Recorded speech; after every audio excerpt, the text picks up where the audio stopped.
रविंद्र कौशिक नाम तो सुना ही होगा। शक्ल बदलने में माहिर रविंद्र कौशिक उर्फ नवी अहमद शाकिर। नहीं सुना तो चलो हम सुनाते हैं। श्री गंगानगर में हिंदू पंडित के घर पैदा हुआ बालक जिसका नाम रखा गया रविंद्र। रविंद्र नाटक एक्टिंग करने का बड़ा शौकीन था। उसको रूप बदलकर बहरूपिया बनने में महारत हासिल थी। लेकिन इस होनहार कलाकार की किस्मत भी भगवान ने कुछ अलग ही लिख रखी थी। हुआ यूं कि रविंद्र की एक्टिंग देखकर लखनऊ के एक सेठ ने रविंद्र को लखनऊ बुलाया, जहां उन्होंने देश प्रेम का रोल अदा किया। उस किरदार में रविंद्र भारतीय सैनिक बने थे। लोगों को ये एक्टिंग बिल्कुल सच की तरह लग रही थी। उसी भीड़ में एक रॉ अधिकारी ये नाटक देख रहा था। उसने रविंद्र को कहा कि मेरे लिए काम करोगे। उसने रविंद्र को काम नहीं बताया, पर इतना कहा कि बहरूपिया बनकर मुसलमान की एक्टिंग करनी पड़ेगी। रविंद्र ने कहा क्यों नहीं। रविंद्र के हामी भरने के बाद रॉ द्वारा उसको गुप्त स्थान पर ले जाया गया। फिर रविंद्र की 2 साल तक ट्रेनिंग चली और ये भी देखा गया कि रविंद्र के अंदर देश प्रेम और धर्म के प्रति कितनी आस्था है। ऐसा इसलिए किया जाता है क्योंकि मुस्लिम देश में कोई एजेंट पकड़ा जाए तो वो किस हद तक मुंह खोल सकता है। रविंद्र हर परीक्षा में पास हुआ। रविंद्र ने रॉ के अधिकारियों को खुश कर दिया था। आखिर में रविंद्र के इम्तिहान का दिन आ गया। रॉ के एक बड़े अधिकारी ने रविंद्र को बोला कि पाकिस्तान जाओगे। रविंद्र ने कहा हां, आपका जैसा आदेश। रॉ के एजेंट ने कहा कि तुम जासूस बनकर पाकिस्तान जाओगे। मर गए तो तुम जानो और तुम्हारा काम।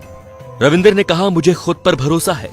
रूप बदलने की कला को आज तक कोई नहीं पकड़ पाया। इतना ही रॉ के अधिकारियों को सुनना था। फिर रविंद्र का बाकायदा खतना करवाया गया। उसे दिन में 5 बार मुस्लिम की तरह नमाज पढ़ने की ट्रेनिंग दी गई। उसको पूरा मुसलमान बनाया गया। उसको उर्दू सिखाई गई। उसको कुछ दिन मुसलमानों के साथ रखा गया। उसको कहा गया कि उसके बारे में किसी को मत बताना, यहां तक कि अपने घर में अपनी मां को भी मत बताना, और तुम्हारे घर में काम के बदले पैसे हम पहुंचा दिया करेंगे। तो रविंद्र ने अपने घर पर यही बताया कि उसकी दुबई में नौकरी लग गई है और वो दुबई में ही रहकर कमाएगा और उनके पास पैसे भेजेगा। परिवार ने राजी राजी खुशी उसे विदा कर दिया।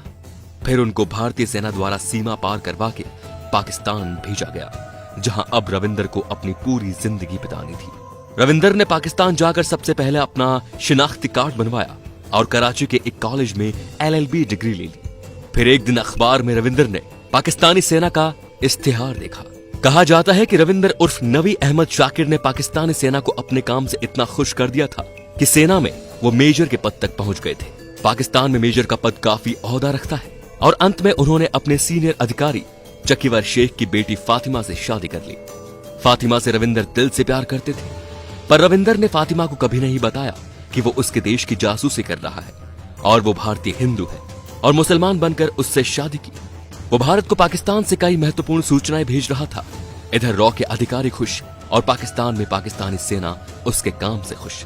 सब बढ़िया चल रहा था, पर कांग्रेस की सरकार से एक बहुत बड़ी चूक हो गई। हुआ यूं कि कांग्रेस की सरकार चाहती थी कि रविंद्र की सहायता के लिए एक और आदमी पाकिस्तान भेजा जाए। रविंद्र से इस बारे में जब पूछा गया तो रविंद्र ने कहा मुझे किसी की जरूरत नहीं है, मैं अकेला ही काम कर लूंगा। और कांग्रेस सरकार के दबाव में रविंद्र को हामी भरनी पड़ी। फिर एक और रॉ के एजेंट को तैयार करके पाकिस्तान रवाना किया गया। उसने भारत बॉर्डर तो पार कर लिया, पर रुक गया एक होटल पर चाय पीने, जहां कुछ पाकिस्तानी सैनिक पहले से ही बैठे थे। उन सैनिकों को इस एजेंट की बोलचाल से शक हो गया। सैनिकों ने उस एजेंट को पकड़ लिया और पूछा कि कौन हो तुम। उस मूर्ख एजेंट ने बोला कि मैं भारत से आया हूं मेरे दोस्त से मिलने, पर समय ही खराब था। उनमें से एक ने कहा बुला कौन है तेरा दोस्त, नहीं तो गोली मार दूंगा।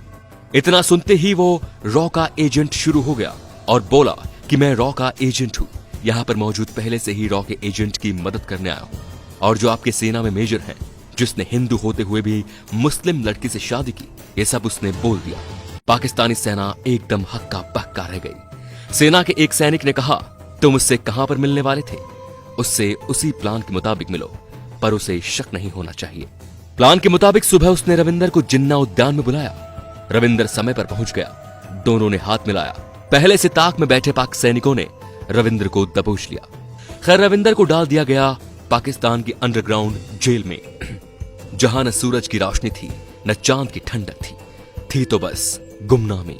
कहते हैं रविंदर को उस बैरक में 12 दिनों तक बिना खाने के रखा। रविंदर के लिए जेल की बैरक के ऊपर से पानी डाला जाता था, उतना ही जीना कि वो जीवित रह सके। रविंदर जेल में चाट चाट कर पानी पीते थे। 12 दिन बाद रविंदर को अदालत में पेश किया गया, जहां उन्हें फांसी की सजा सुनाई गई। पर पाकिस्तान की कुछ मानवाधिकार वाली संस्थाओं ने इस फांसी को उम्र कैद में तब्दील करवा दिया। रविंद्र को 12 दिन तक उस गुप्त बंद कमरे में रखने से रविंद्र को हृदय की बीमारी हो गई, जिसका न तो पाकिस्तान की जेल ने इलाज करवाया और न ही उन्होंने इसका हाल जानना चाहा। रविंद्र को अब रोज सुबह से शाम तक खाने में पिटाई, भयंकर पिटाई के अलावा कुछ नहीं मिलता था। इस बीच रविंद्र अपने घर पर खत भी लिखा करता था, जो आज भी उसके घर पर मौजूद है, जिसमें रविंद्र लिखा करता था कि मैं कोई दुबई कमाने नहीं गया, मैं जासूसी करने पाकिस्तान गया हूं, जहां मुझे भारत सरकार की गलती के कारण धर लिया गया है। मैं भारत सरकार के लिए इस पराये मुल्क के लिए आया। मैंने उसको जानकारियां दी, मैंने उनको सन 71 के युद्ध को जीतने में बहुत सहायता की। इंदिरा गांधी ने मुझे ब्लैक टाइगर की उपाधि दी। अब मुझे टीबी और हृदय रोग हो गया है, जिसका इलाज इस मुल्क में नहीं है। मुझे बचा लो, मैं भारत की जमीन पर मरना चाहता हूँ। रविंद्र के पिता बार बार भारत के नेताओं से मिलते रहे। नेताओं ने इतना ही कहा कि उसने एग्रीमेंट साइन किया है कि पकड़ा गया तो उसकी कोई सहायता नहीं होगी।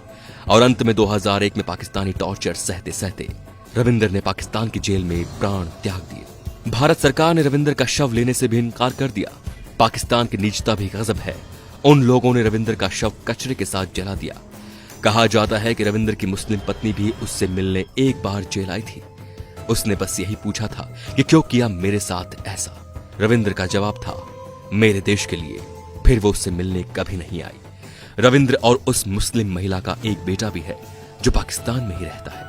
रविंद्र इतना महान रूप बदलू था कि वो पाकिस्तानी फौज में मेजर रहते हुए 5 बार अपने परिवार से मिलने आया था और ऐसे छुट्टियां बिताई जैसे कोई भारतीय फौजी अपने घर पर छुट्टियां बिताने आता हो। पर कभी पाकिस्तान को उस पर शक नहीं हुआ। बस कांग्रेस सरकार की एक छोटी सी गलती रविंद्र को ले डूबी।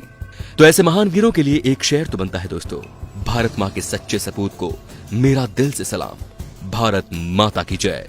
धन्यवाद।